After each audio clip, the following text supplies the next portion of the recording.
দর্শক স্বাগত ৩ মিনিটের খবরে। ভারতকে ৫৯ রানে হারিয়ে টানা দ্বিতীয়বার অনূর্ধ্ব-১৯ এশিয়া কাপ জিতল বাংলাদেশ। গত বছর ফাইনালে সংযুক্ত আরব আমিরাতকে ১৯৫ রানে হারিয়ে প্রথমবার এই কাপ জিতেছিল বাংলাদেশের যুবারা। এবারও দুবাইতে দাপটে জয় নিয়ে এশিয়ার শ্রেষ্ঠত্বের মুকুট মাথায় তুলল টাইগাররা। আজিজুল হাকিমদের দল টসে হেরে ব্যাটিংয়ে ৪৯.১ ওভারে অল আউট হওয়ার আগে তুলেছিল ১৯৮ রান। এই রানটাই ভারতের জন্য পাহাড়সম হয়ে যায় বাংলাদেশের পেসারদের দাপটে। ভারত ৩৫.২ ওভারে অল আউট হয় ১৩৯ রানে। অনূর্ধ্ব-১৯ এশিয়া কাপে ৯বার ফাইনালে খেলে এবারই প্রথম কাপ হাতছাড়া হল ভারতের। যথাক্রমে ১৩ ও ৩ উইকেট নিয়ে সিরিজ ও ফাইনালে ম্যাচ সেরা হয়েছেন বাংলাদেশের পেসার ইকবাল হোসেন ইমন।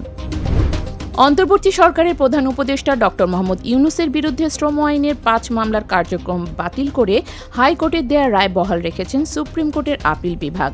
রবিবার হাইকোর্টের রায়ের বিরুদ্ধে রাষ্ট্রপক্ষেও দায়েরকৃত লিভ টু আপিল খারিজ করে দিয়েছেন বিচারপতি আশফাকুল ইসলামের নেতৃত্বে ৩ বিচারপতির আপিল বেঞ্চ। ড. মোহাম্মদ ইউনূসের বিরুদ্ধে শ্রম আইনের এই ৫ মামলার কার্যক্রম বাতিল করে গত ২৪ অক্টোবর রায় দেন হাইকোর্ট। এর বিরুদ্ধে আপিল করে রাষ্ট্রপক্ষ। ২০১৯ সালে ৩রা জুলাই ঢাকা তৃতীয় শ্রম আদালতে ড. মোহাম্মদ ইউনূস ৩ জনের বিরুদ্ধে মামলা করেন তার প্রতিষ্ঠিত প্রতিষ্ঠান গ্রামীণ কমিউনিকেশনসের চাকরিচ্যুত কয়েকজন কর্মচারী। এসব মামলা বাতিল চেয়ে ড. মোহাম্মদ ইউনূস ২০২০ সালে হাইকোর্টে আবেদন করেছিলেন। আগরতলায় বাংলাদেশ মিশনে হামলা, ভাঙচুর, জাতীয় পতাকার অবমাননা এবং সাম্প্রদায়িক দাঙ্গা বাঁধানোর ষড়যন্ত্রের প্রতিবাদে ঢাকায় অবস্থিত ভারতীয় হাইকমিশন অভিমুখে পদযাত্রা করেছে বিএনপির ৩ অঙ্গ ও সহযোগী সংগঠন। রবিবার বেলা 11:30টার দিকে নয়াপল্টনে বিএনপির কেন্দ্রীয় কার্যালয়ের সামনে থেকে এ কর্মসূচি শুরু হয়। পদযাত্রায় যোগ দিতে রাজধানীর বিভিন্ন ইউনিয়ন থেকে সংগঠন ৩টির কয়েক হাজার নেতাকর্মী এসে জড়ো হন। গণ অভ্যুত্থানের মুখে পালিয়ে যাওয়া শেখ হাসিনাকে ফিরিয়ে দেওয়ার দাবি জানানো হয় মিছিল থেকে। পরে ৬ সদস্যের একটি প্রতিনিধি দল ভারতীয় হাই কমিশনারের কাছে স্মারকলিপি জমা দেয়।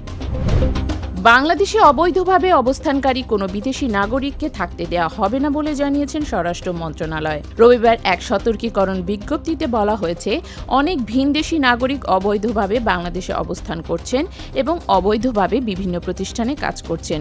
যে সকল বিদেশি নাগরিক অবৈধভাবে বাংলাদেশে অবস্থান করছেন বা কর্মরত আছেন তাদের অবিলম্বে বাংলাদেশে অবস্থানের বা কর্মরত থাকার প্রয়োজনীয় কাগজপত্র সহ বৈধতা অর্জনের জন্য অনুরোধ করা হয়েছে। অন্যথায় তাদের বিরুদ্ধে আইনানুগ ব্যবস্থা গ্রহণ করা হবে বলে বিজ্ঞপ্তিতে উল্লেখ করা হয়েছে। সিরিয়া দখল করে নিয়েছে বিদ্রোহীরা। তারা দেশটির বিভিন্ন এলাকা দখলের পর রাজধানী দামেস্কে ঢুকে পড়লে রবিবার সকালে ব্যক্তিগত উড়োজাহাজে দেশ ছেড়ে পালিয়ে গেছেন ২ যুগেরও বেশি সময় ধরে দেশটির ক্ষমতায় থাকা প্রেসিডেন্ট বাশার আল আসাদ। বিদ্রোহীদের বরাত দিয়ে আন্তর্জাতিক গণমাধ্যমের খবর বলছে, তারা বিনা বাধায় রাজধানীতে প্রবেশ করেছে। সরকারি বাহিনীর কাছ থেকে কোনো ধরনের প্রতিরোধের মুখে পড়তে হয়নি। হোমস শহরে সরকারি বাহিনীর পতন ও সেনা প্রত্যাহারের পর হাজারো মানুষ রাস্তায় নেমে এসে নেচে গেয়ে উল্লাস প্রকাশ করে। এ সময় বিদ্রোহীরা আকাশে গুলি ছুড়ে উদযাপন করে। তরুণ তরুণীরা সিরিয়ার প্রেসিডেন্টের পোস্টার ছিঁড়ে ফেলে। এতক্ষণ সাথে থাকার জন্য ধন্যবাদ।